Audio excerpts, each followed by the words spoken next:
I got the assignment on a Monday. It was internal, not flashy, not high profile, just something to make our team's workflow easier. A request from upper management to automate how we track vendors and approvals. No one wanted it. Too much grunt work, not enough reward.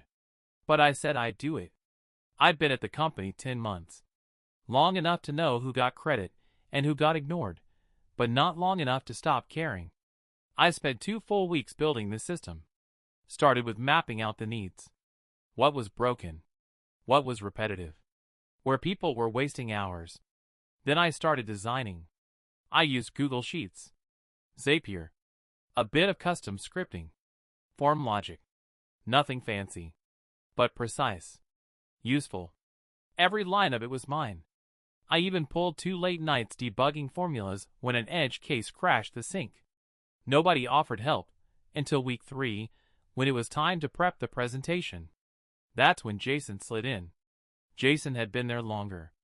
Loud, confident, a guy who played the office game well. He wasn't on the project. Didn't ask how it worked, but came by my desk with a big smile and said, "Hey, heard you're presenting the automation to execs next week. Need help walking them through it?" At first, I thought he was being nice. I said, "Sure, if you want to help with slides." He sat with me for an hour while I explained how everything connected. He nodded, said, "Oh, cool," and made a few jokes about how techie I was. Didn't write anything down. I built the slide deck alone. Practiced the demo alone. Built a backup file in case something crashed, alone. Then, 3 days before the presentation, our team lead got sick. She was supposed to introduce the project and back me up. Jason said, "Don't worry. I'll take her part." I agreed. I didn't want to lead alone. It felt safer with someone else there. I should have seen it coming. The meeting started with 10 people from upper management on the call. Cameras on. Smiles. Small talk. Jason jumped in immediately. "So we've been working on a solution to streamline approvals. I started mocking this up a few weeks back and asked me to help implement it. She's great with the technical pieces." I froze. Then he shared his screen. My deck. My flow. My formulas. He clicked through each slide, explaining everything I had written, in his voice, with his examples, as if we'd brainstormed it together.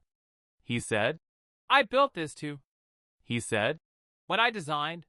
He said, "We decided." When no we existed. He paused twice to say, "And me, helped get the back end functioning." Helped. Not owned. Not created. Just helped. When it was over, everyone applauded. The VP said, "Jason, this is incredibly useful. Great initiative. This is exactly the kind of leadership we need on the ops side." Jason smiled. "Thank you. I figured I'd tackle something people usually avoid. Glad it's useful." Nobody looked at me. Nobody asked how it worked. Nobody said my name. After the call, he patted me on the back and said, "See? Team effort pays off." I went back to my desk and opened the project file. Everything still had my name in the version history. Every formula. Every timestamp. Every change. But nobody would look there. That night, I went home and didn't sleep. Not from rage. Just clarity. Because now I knew the game. It wasn't about building. It was about saying you built. It was about grabbing the mic first and talking over the quiet person. And I was done playing nice. After the presentation, I stopped talking to him. Not in a dramatic way. Not even passive-aggressive. Just quiet. I kept everything to myself. Didn't join lunch convos.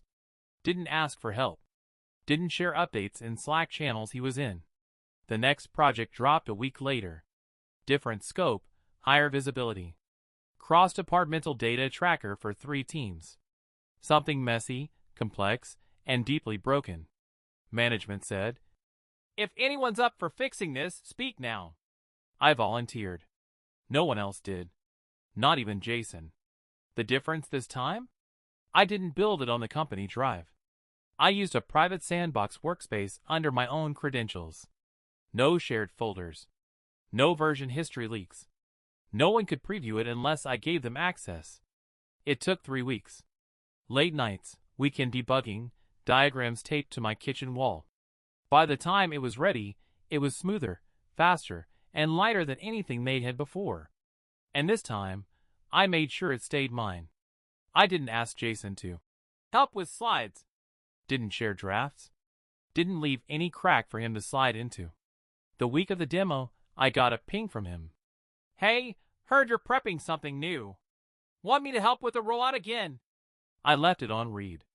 He followed up an hour later. "Or at least loop me in so I can speak to it if people ask." I finally replied. "There's nothing for you to speak to." No emojis. No explanation.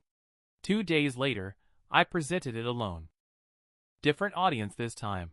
Senior ops, finance, and one VP who did read version history. I opened with a short slide deck, clean, bullet-free, clear. Then ran a live demo with test data. Showed the before, the after, the click once, approve 3 levels deep feature. Timed it. Didn't stumble. Nobody interrupted. Nobody questioned ownership. At the end, someone asked, "Who did the architecture?" I said, "All me. Built from scratch. Happy to share documentation." Then sat back. Jason was in the room. He wasn't on camera. But I saw the Slack bubble light up. "Nice. Reminds me of our last project." I didn't answer. Another message came in. Privately this time. "Why didn't you tag me in the credits slide?" I just replied, "Because it wasn't yours." He didn't respond. That afternoon, he messaged my manager. Said he was concerned about silos. Said he was feeling excluded. Said we should focus on team wins, not individual ego. I knew because my manager told me. Not in a scolding way, more like a warning. "Just keep documenting everything. I've seen how these dynamics play out." I did. I documented everything. Every design file, every feedback loop, every deliverable. All stored. All traceable. Every meeting recorded. Every slide timestamped. So when Jason tried to insert himself into the rollout phase, saying he could own the training emails, I politely declined. "I've already got it handled. Thanks, though." When he volunteered to host the town hall walkthrough, I replied, "We'll be keeping the presentation internal to the project team." There was no fight. Just silence. He stopped messaging. Stopped swinging by my desk. Started calling into meetings, but not speaking. Then, 2 weeks later, someone new joined the team. She asked during a casual call, "So, who's the lead on internal systems?" "Jason?" Everyone paused. One of the managers said, "It was Jason for a while. But these days, me owns that space." That was it. Clean. No drama. Just the truth finally catching up. It didn't end in a fight. There was no blow-up. No confrontation in the hallway. No yelling or HR emails. It just faded, like people do when they realize their usual tricks don't work anymore. Jason stayed in the orbit. Still came to meetings. Still cracked jokes. Still acted like the guy in charge, but with just a little less certainty. He'd glance at me across the room sometimes. Hover near my desk. Open his mouth like he was going to say something, then walk away. Then, 3 weeks after the last launch, he finally tried.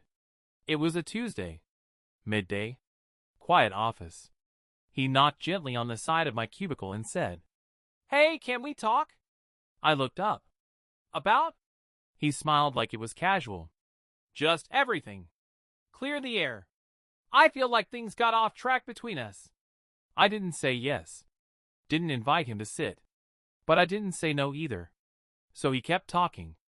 "I think we got into a weird place after the automation project, which I probably should have given you more credit for. My bad. But I thought we were working on it together, you know?" He paused like I was supposed to agree. I didn't. So he tried again. "Look, we're stronger when we collaborate. That's all I'm saying. You're clearly good at what you do, and I think the whole team would benefit if we got back to sharing ideas more." I let the silence sit. Then I asked, "You mean you want access to my work again?" He blinked.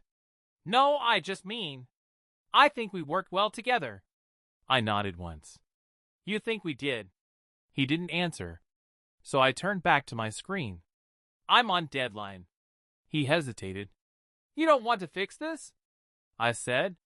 "It's already fixed. You don't have access to anything I'm building. You can't present my work as yours. That's a fix." He laughed. Tight. No humor. "Wow. Cold."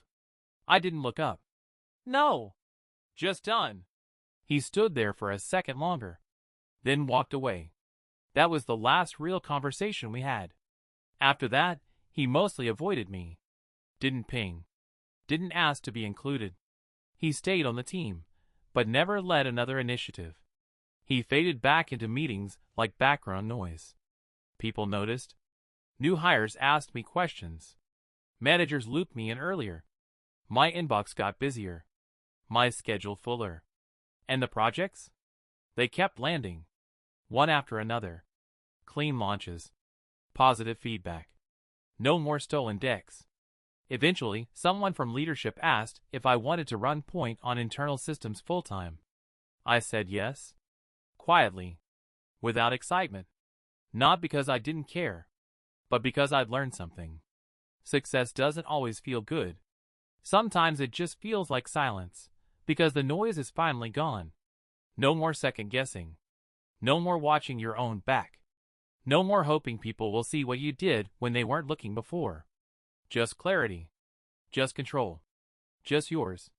And Jason? He's still here. Still loud. Still trying. But never again with my work.